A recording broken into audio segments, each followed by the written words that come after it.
Good morning, good afternoon, and good evening, everyone. My name is Brenna Victoria, and today we are going to be talking about Chestnut Hill Baptist Cemetery.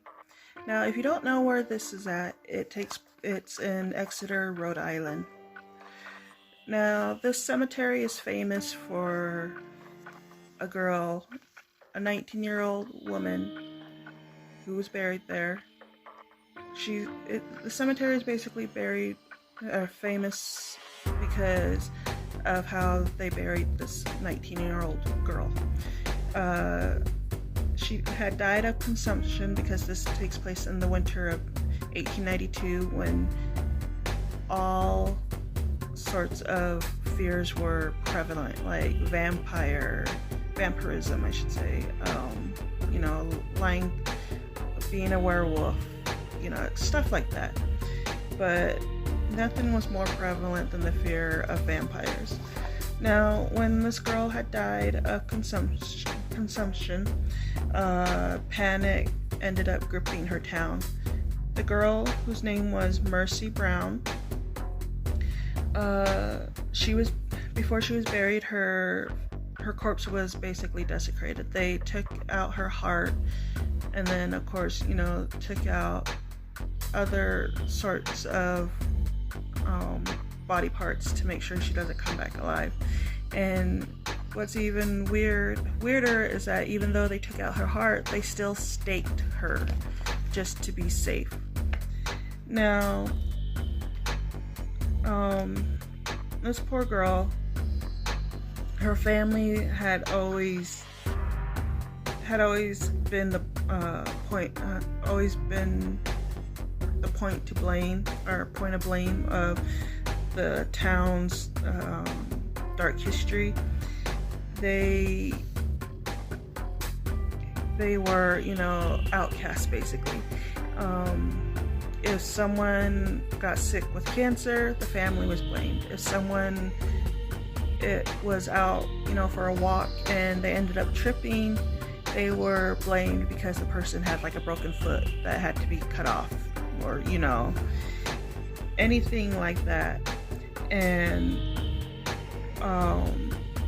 they basically disrespected the family by having the coroner take out the body parts and then staking her to make sure she doesn't come back. And then, to make matters worse, a few years after she was buried, they exhumed her body again and basically desecrated it even more, even though it was in decay, it was in decomposition. They chopped up her arms, they chopped off her legs, they even took out her teeth. And it was just a great dishonor to the family. And there was literally no proof that the family was ever practicing, witchcraft, nothing. But this is the 1800s when, witchcraft was very prevalent. So, although she had been in a state of decomposition, there's many confirmed accounts of people saying that when they had unburied her to exhume her corpse, she still looked like she was alive. She still had fresh red blood. And I guess they did end up burying her, the body parts that they had removed with her, and those were still in a state of like she was still alive. They were still fresh, and it shocked people. And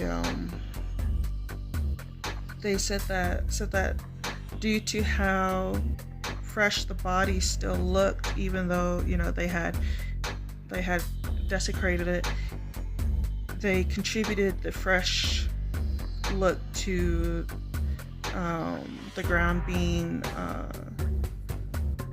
icy, I guess. It was stored in a nice above ground crypt, but it was still icy, and they figure that with her body, you know, being in that vault and the weather being cold, that's why she still looked like she was still alive, basically. And that's where the whole and that gave even more fear to the townspeople that Mercy and her family were vampires or witches.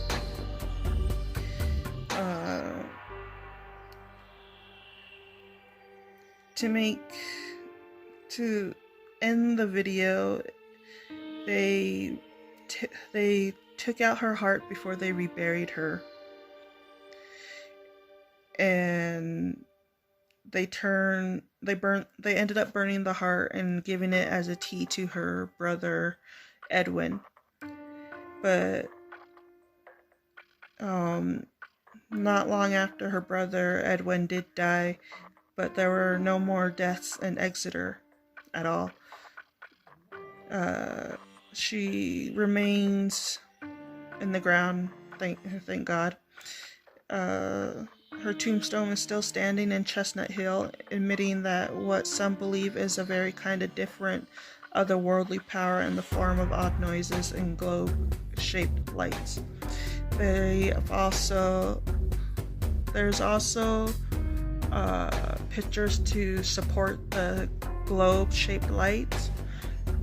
There's been recordings of these odd noises that people have heard. Sometimes investigators have said that they have gone in to, talk to Mercy's ghost, and they said that when they get an answer from her, it sounds like she's been crying. There's times where she'll ask, "Why is this happening to me?" It's like